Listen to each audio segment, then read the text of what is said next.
به نام خداوندی بخشنده مهربان. سلام علیکم و رحمت الله و برکاته. بیننده عزیز و گرامی، برنامه نامه ها از ناحیه ها به اصلاح نیت شماره 352 را امروز تقدیمتان می نماییم. امیدوارم در نوشتن نامه و ارسال معلومات کوتاهی نمی کنید.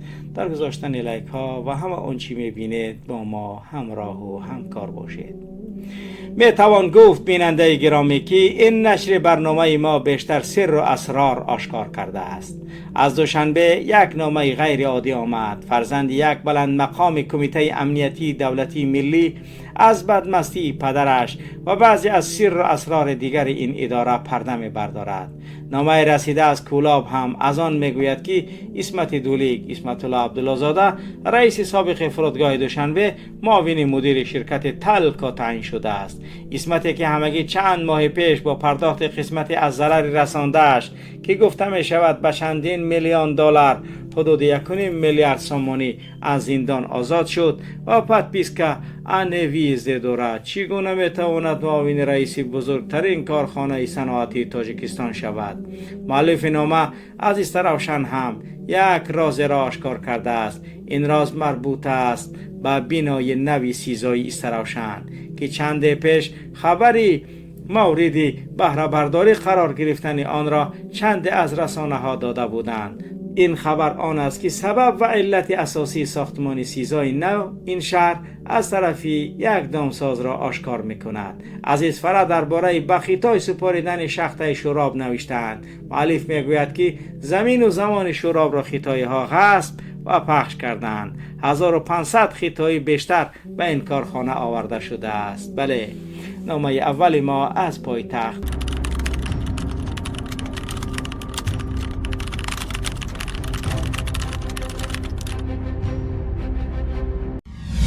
سلام برادر محمد اقبال صدرالدین. من یک جوان 16 ساله از شهر دوشنبه هستم. پدر من یک کارمند بلند رتبه امنیت می باشد. برادر من از روز خودم را می شناسم یگان مراتبه پدرم را هوشیار ندیدم. همیشه می نوشد، ولی مادرم نمازخوان است. یک روز بعد هر هفته خانه بابا و بیبیم. بابایم همان وقت از حج آمده بودند. در آن معرکه یک ملا نصیحت سخنهای خوب کرده گفت: فرزند و اولادتان را با لقمه حلال تامین کنید. بعدتر قریب که همه رفتن، من از ملا کنجکاوی کرده پرسیدم: لقمه حلال چی است ملا؟ چه خیل عائله و فرزندها را تامین کنیم؟ ملا زیاده از 1 ساعت گفت و من گوش کردم. چندین روزها گفته های ملا را با زندگان امروزه مقایسه کرده می گشتم. چطور من با چشمان سری خودم می بینم، فکر می کنم پدرم ما را با یک ناله هم لقمه حلال نداده است تا امروز. همه خانه ما همیشه همکاران پدرم می آیند. کارشان همیشه عرق نوشی. پدر من گویا در خارجه کار میکرده باشد. در 1 ماه 2 ماه می بینیمش در بالای این همیشه مست ماشین میراند. نمیدانم این کارمندان امنیت چه خیل کار میکرده باشند که برای اینو مست راندن ماشین اجازت است. وقتی پدرم از سرحد خانه می آید، همکارانش تا رفتن پدرم در خانه ما میگوش تبشون خانه ما باشد. من و مادرم به خدا بیزار شدگیم. این گنرال یتیموف کجا را نگاه میکرده باشد؟ جمع کند این الکشویش را از هر جا. برادر، نتیجه های لقمه حرام را دیده ایستادم. همیشه پرابلم داریم، کسلی، بیماری. مادرم همیشه میگوید این همش از کارهای حرامی پدرت است بچم. یک روز پدرم سخت مست بود. با تلفن تقایم با کدام همکارش گپ زده میگفت که ما این قدر سالها کار میکنیم، حالا هم ما را از پایتخت و شهرها دور میپرتویند. این همه کارهای یتیموف است. در گرد و اطرافی پایتخت و شهرها جاهای روغنی به خطر را به همشهری های خودش دادگی. ما گشتیم سرحد به سرحد، در کوه و پشته ها جانمون در کف دستمون، ایزن و فرزندامون جدا. باز کمی ایستاد، از آن طرف همکارش چیزی گفت که پدرم گفت یتیموف خودش با خدایش همین کار را تشکیل کردند. همه همشهری ها و آدمانی خودشان را در داخل پایتخت و ناحیه های تابع جای کرده خورده گشتند. از کدام برنامه اصلاح شنیدند که گنرال پرزیدنت شدنی است. یتیموف همان زمان به خدایش زنگ زد، گفت که گپ و کارهایمون برآمد. میتونی ای وطن بروی. یتیم به خدایش این سخن رو میگوید و باز فرمان میدهد که روید برداریش. برادر محمد اقبال پدرم همیشه میگوید که عاقبت این همه ظلم پاش خوردن اولادهای پیشوا می شود و همه ما کنجی زندان می رویم. حکومت با مردم از حد زیاد ظلم کرده ایستاده است. گفتنی های زیاد دارم اما وقت ندارم. مادرم نمازخانه خواستند و من به شما همه آنچه که دیده ایستاده ام نوشتم. باز نبیند گفته میگوید حالا هم تلفن داری و از دستم میگیرد تلفن را. برنامه های شما را پدرم با همکارانش تماشا میکنند. با آنها همان برنامه جوربخل معقول و گپ های شما پیشوا میگوید که ای ما پریپوتیت کردم. بعد شما میگید که پدر لعنت یک حیات پریپوتیت کرده است. گپ های شما را گفته میخندد.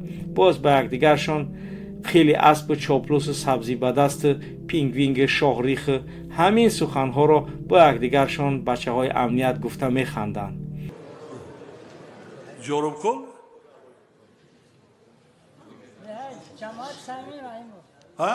جماعت صمیمی رحیم شما سال 98 رفت بودین من 4 ساله بودم پدرم مرا گرفته بردن بیرقی و سرخ بود هم خیلی جلوه میدادم همون راه ها حالی هم خیلی ایستادگی است با مسئله آب رو همیشه باید جورب کن قطعی اوتاد کدام بیوخی؟ برای چی کدام کنه جورب کن؟ میدونم کار دیم خیره او دروغ گفتی سر گوش کن من از میدونم تیابیون او بابید بود بفکرم اوتاد نبود کی گفت زد که خیلی مسئله باید تیابیون ده برای کش کفته خیلی دین فو ولی مرکز نویت و جورکلا راهش وای است وای چند کیلومتره؟ 17 کیلومتر صدقه بشم یا بودجت دولت تاجستان و مگران جورخول در خراجات کنیم می آموزیم چند خیلی احالی داره جورخول؟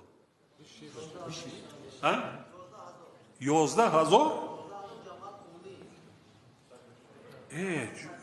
گوش که من پریپوتت کیسم جورخول موضعی که غلطانایی ها وای میشه تخمی بله فهمیدی که رحمانوف یه عمر پریپوتیت کردگی حکومت کردگی تا امروز این پریپوتیت کرده است. میگه قطعی اوتام بگو میگه قطعی بوبوت بودی. میگه که این وقت اومدگی تو توز راههای ما اسفالت نیست. این وقت تو با قدرت رسیدگی رحمانوف لعنت کرده راههای ما اسفالت نیست. میگه تو دروغ گفتی است. بعد میگه که قطعی اوتام بودی میگه قطعی بوبوت بودی. میگه که ای مرکز ناحیه تا همون جوربخلا چند 17 کیلومتر اسفالت نیست مردم نه او دورن نه یعنی که راه دورن چی گپای میگه که یا بودجت کشور مگر مصرف کنیم که جوربخلا اسفالت کنیم بو میگه چقدر اهالی دورن میگه 11000 ما پریپوتیت کرده است میگه او فهمید که عدد اهالی شد همین جوربخل خودش بخیز اگر قوری هم رحمان فهمید کنه احسن با انا همین خیل پدر و مادر و بابایی که همین خیل جوان تربیت کردن تو خیز در روی بزرگترین جهاد انا همین کودک کرد گفتن سخن حق در روی پادشاهی ظالم انا ایرا میگن 2 سال 3 سال ما مبارزه برده استیم با یک گپی زدگی همین جوربخل بهترین جهاد کرد برای در روش گپ زد شما باید طلب کنه رحمان فلانت کرده الا سوید نداریم راه نداریم آب نداریم چی گپی چی دولت دوری انا اینا را میگن بهترین افرادی که در پیش رحمان رو میخیزن گپ میزنن انا ایتانی باید گپ زدن در کره جناب عالی شما بسیار هم انسان خوبید با تاجیکستان صلح آوردید با ناحیه ما آمدید صفا آوردید این گپا دروغن نگید تری گپا خستی اجاد بگرد بگو وای رحمانوف مامای من یعنی که چند ساله پنسیش 80 سومانی است تیکای پنسی مامای من 1000 سوم میکنی اوتای من معلومه اولیکش 80 سوم است کی اولی که اوتای من بالا میکنی چی ده کی تو برای ما شرایط مهیا میکنی که ما زندگیمون بهتر شود انا ایران میگن مردی که میتونه در مقابل هر یک شخصی که حق او را میخوره گپ زنه واقعا درست است دیگه. سلامت باشه دادرم. اما اون چیزی که میبینی مینویسی ان الله این به منفعت این ملت است. خداوند تو را یک جوانی صالح گرداند و الله مادرت را حفظ کند و خداوند تمام این ملت را از شر این ظالمان در حفظ و حمایت خودش نگه بدارد. ان الله که همش خوب می شود. تنها و تنها بدانید که رحمانوف دوست این ملت نیست و عائله او بر ضرر دولت و ملت و مردم ما تا امروز کار دارند.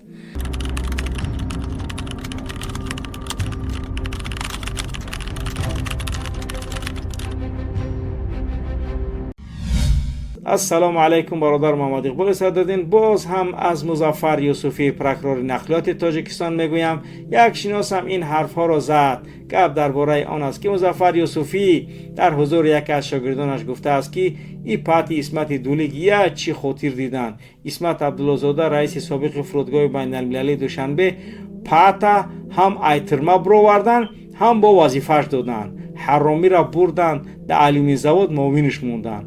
ولی اگر یگان کسی دیگه می بود گوسودش میکردن. اسمت دولی که تمام سیر و اسرار بیوه عزیز ما را قطعی حسن شکنبه میدانه رنگی گلی خانگی احتیاطش میکنن. ولی بعدی علمی زواد میارنشه با یگان وظیفهش میتن. خیلی که مظفر یوسفی امتریه. در ادامه مظفر یوسفی گفته است که نیکی کو ای کامیلی راه آهن یچی رید که اسمت دولی نفروشش. ما ای حرامی را هم مسیر اسرارش را میدونم. ما باید قطعی اسمت دولیک وخورم. حساب و کتابمون ای چند چیز موندگی ای. اگر پاید اتکس کنه ما میدونم چی را دیادش بیارم. خیلی مظفر یوسفی روی که یکون معلومات داشته گیته پرابلم نیست. برای تو چی فرق داره؟ ما اینو میتونه شش نمیکنیم کو. ولی افزوده است مظفر یوسفی که پاتی اسمت نومش در علومی زواد معاون رفته است خودش باشه گومه لیکی خندوش زن بچه اسمت کرامتلو هم مرا با پو خیزون تو رستم ریدن همش. کرامتلو گفت که اگر آتما نبرورن همه زپیسوی عزیز ما را خطی حسن و زن رستم میبرورم. پد ای قیدیگه اسمت دولیک نمیبروردن میدیدیم کو چی زپیسو را کرامتلو بچه اسمت دولیک نشان میداد. مرا ای قذپیس جمع کدگیم ای وقتی پرکرور گنرالی بودنم درباره ای اویله رحمون میدودمش نشون میدود. خواهی ما در رویش که مظفر یوسفی او که نکردش ما در روانش که ما نمیگیم اینو میتوای. خوب بله بیننده گرامی واقعا خیلی جالب است. این یعنی که رژیم واقعا در یک حالت خیلی عجایب و غرایب قرار دارد. خوب دیگر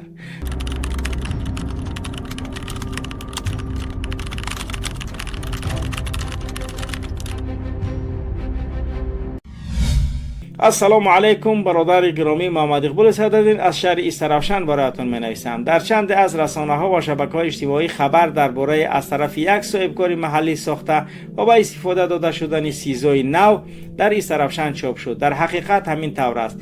بنای نوی سیزا یا بازداشتگاه موقتی سرریاست اجرای جزای جنایتی وزارت عدلیه تاجیکستان را در شهر ایسترفشن افتتاح کردند. در این خبرها گفته می شد که صاحبکار این بنا را به خاطر پسری زندانیش ساخته است. اما تا آنجا که من میدانم این بیزنسمن دامسازی ایسترفشنی را مجبور کردند که در این شهر بنای نو برای بازداشتگاه موقتی سیزا بسازد. حکومت مجبور کرد، بیچاره ساخت. دیروز قافلانبای رجبای احمدزاده رئیس ولایت سوخت آمده یک معرکه برگزار کرد، آن را به استفاده داد. من حیرانم که این دولت چیکار میکند؟ مردم بیچاره ترمخانه سازد، راه اسفالت کند، بلنیسه سازد. پس برای ما رئیس شهر و ولایت و پرزیدنت چی در کار باشه؟ براستی که من حیرانم. این بازداشتگاه در لکت ایسترفشن در بر افتادرام جایگیر است. نام این صاحبکار اسکر ایشانوف که با نام اسکر دامساز مشهور است. پسر اسکر یک بچه را 3 سال پیش کشته بود. این بچه نبیره خاله می باشد. 17 ایون سال 2024 امینجان اسکرزاده صدرالدین جلالوف را با قیچی به هلاکت رسانده بود. جنجال از چی سر زده بود؟ صدرالدین جلالوف جیان شکروف مضبوط و هاوویج می باشد. این شکروف مضبوط خودش معلم تکواندو است. شکروف مضبوط و هابوویچ چند نفر شاگرد آبرومند دارد. خود مضبوط هم خیلی بچه وزنین می باشد. من اینها را خیلی خوب میشناسم. نام پدر مضبوط و هاب شکروف، نام مادرش اسلام و مولوده جمالونه است. اپای مولوده معلمه در مکتب گیمنازیا در فابریچنی می باشد. نبرای همین شخص را 17 یونیو سال 2024 در سرتراشخانه فرزند اسکر اشانوف کشت. در اصل اسکر اشانوف انسان خوب است. من او را از خردی هم میشناسم. پیش زبچست فروش بود، حالا با دمسازی گذشته است. اسکر تراکتور آورده میفروشد، به آدمان زیاد فایده اش رسیدگی است. آدم نغز را نغز گفتند در کار. خیلی از این انشاءات تعیینات اجتماعی برای مردم ساخته داد. چند سال پیش دم را پر نوسازی کرد. بعدتر بینای پروکراتور را در درآمدگاه دم اودیخ در جای تعمیر تلویزیون ساخت. در اینجا دو شخص کار میکردند. اکبر نام داشت با لقب اکبرچه. این شخص در حقیقت قد پست بود و شریکش بختیار نام داشت. اسکر اشانوف با هر دوی آنها هم کار میکرد. آنها با تعمیر تلویزیون مشغول بودند که برای آنها علاهیده در دیگر جا دکان ساخته داد. اسکر اشانوف بعداً بینای حکومت شهر را پر آباد کرده داد. باز در مرکز شهر ایستروشن دام ساخت با نام ایستروشن پلازا. باز در روبروی آنجا دام دیگر ساخت. در آنجا باغ ادیبان جایگیر بود. در بر مسجد حضرت شاه ولی اسکر اشانوف در پاسیول شهر ایستروشن برای کودکان یک باغچه زمانوی ساخت. ولی این شخص به حد محزون و غمگین است، چون که عین حال پسرش در تیرما می باشد. چند وقت پیش با دیدار پسرش رفته احوال آن را دیده با محبوسان رحمش آمد و خواست کرد که سیزا را نو سازد، چون که این سیزای ایستروشن را خطا نکنم 80-90 سال پیش ساختگی بودند. اسکر اشانوف خیلی آدم رحمدل می باشد. خودی همان روز ساختمان سیزا را آغاز و به زودی انجام رسانید. قافلانبای سنه 11 اپریل سال روان آمده آن را به استفاده داد و قرار است محبوسان را همین شب و روزها به این بنای نو کشانند. می گفته باشه که این مردم از این کارمندان دولت قرضدار باشند. چرا این کارها را بیزنسمن ها کنند؟ مادام بیزنسمن این کارها را کند، با ما رئیس شهر، رئیس ولایت، پرزیدنت برای چی در کار است آخر؟ ما زدگی نیستیم این منصبدارها را. یک بیزنسمن همین قدر کار را انجام داد، اما این حرامخورها یک بار یک کار خیرشان را ندیدیم و انیق که نمیبینیم، چون که این ملعون گردن بلان گزین بچه مریم گرسوخته ای ولد زینا در سر این مردم کمبغل هر چی را بار میکند، گروزیت میکند. این قافلانبای شکمبه باشد هم باز شرم نکرده با اشکمی دمش با قیچینی نخونگیرکش این بنا را کشاد. باز تعریف دارند که رئیس ولایت آماده با کارهای ساختمانی سیزا بهای بلند دادن. او رود لخچه با بهای بلند لعنتی آخی. انشاءالله نصیب باشد تو قافلانبای و ولازینای رحمانوف در همین جا جایگیر می شود. جای تازه بینای نو، نه جای ای همون کرپیش نه. انشاءالله جای نو در رحمانوف جزیر میکنه. جای نو رحمانوف باید همون جایی که مردم از ظلم کنه در همون جا شود. اما این بنا به خاطر فرزند اسکر اشانوف بنیاد شد. این شخص به خاطر فرزندش ساخت. جای شماها را باشد برادر محمد اقبال میداند در کجا بودنش را. بله انشاءالله هم کرپیش نه برادر، کرپیش نه. بله چی گفتی برادر محمد اقبال؟ هم به همین گپی من راست میگم، 100% راست میگم. جای این کرپیش نه جایی. این اسکر اشانوف را من تا حتی شفیارهایش را میشناسم که به حد آدمان خوب میباشند، چون که اشانوف خودش آدم خوب است. این شخص همه جا را آباد میکند. من باوری دارم که حالا یک کارهای میکند که پیشاب ملت و این قافلانبای در حیاتشان کردن نمیتوانند. این قافلانبای فقط به دزدی آواره نگفتن نماند که اسکر اشانوف راه خانه کودکان بی پدر و مادر را هم از حساب خودش منفرش کرد. باز نیت دارد که خانه پیرانسالان را هم به نزدیکی نو کرده دهد. حاضر باز یک خبر نو آمد. رجبای احمدزاده قافلانبای رئیس ولایت سوخت اسکر اشانوف را فرمان داده است که باز برای مریضان بیماران روحی بیمارستان یعنی دیوانخانه سازد. قافلانبای به اسکر اشانوف گفته است که برای ثواب اشانوف میلش گفته راضی شده است. اما من گفتنیم که قافلانبای این دیوانخانه را باید تو سازی، چون که تو رئیس ولایت هستی، از پولهای دزدیده‌ات. چرا از جای تو مردم عادی باید دیوانخانه سازند؟ بله راست میگه قافلانبای. قافلان چی؟ مثلا دیوانخانه را باید خودت بینی. باز شنیدم که با کلدن پیشاب ملت به نزدیکی به ایستروشن آمدنی بوده است و با قیچیش میباید و میکشاید. این به ایمان لعنتی چرا یک بار خودش نمیسازد؟ چرا اینقدر بناهای با حشمت را برای دنغره ساخته میتواند؟ در این جانه ای قافلانبای آخر یک بار خودت ساز تا ما هم بینیم که حکومت و دولت همه منطقه ها را با یک چشم میبیند. شماها فقط از حساب مردم کیف کرده میگردید. در اینجا مردم عذاب کشیده میگردد. بس اکنون ظلم کردن. اسکر تو نسازی هیچی، نلاگت را داده گشتی شد. تو تورما سازی، دیوانخانه سازی، بینای حکومت شهر را سازی. پس این تیارخورهای دوست چیکار میکنن؟ محمد اقبال برادر گرامی، این نامه ما را حتما چاپ کنید تا که حکومتی های کر و کور فهمند که مردم در عذاب است. باقی سلامت باشید. بله برادر گرامی، هر چی نوشتید ما هم بدون تحریف آن را نشر کردیم.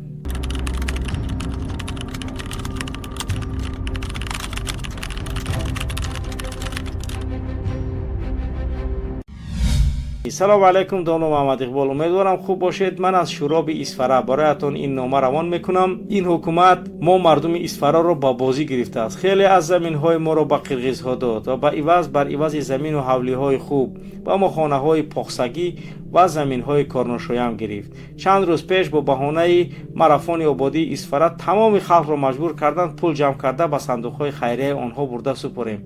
این یگان خیل با خواهش مردم نبود، این مجبوری بود. از مکتب و مسجد و مغازین ها و چایخانه ها و تاکسی ها، میکرو اتوبوس ها و از همه جا بازار و سوداگرها تا گوشت فروش و موزه دزد و سرتراش ها پول جمع آوری کردند برای این ماراتون. از بیزنسمن های داخل، از مهاجرهای ما در شهر روسیه هم پول ستاندند. باور کنید که اینجا این مبلغ از 10 میلیون سومانی هم زیاد شدگی است.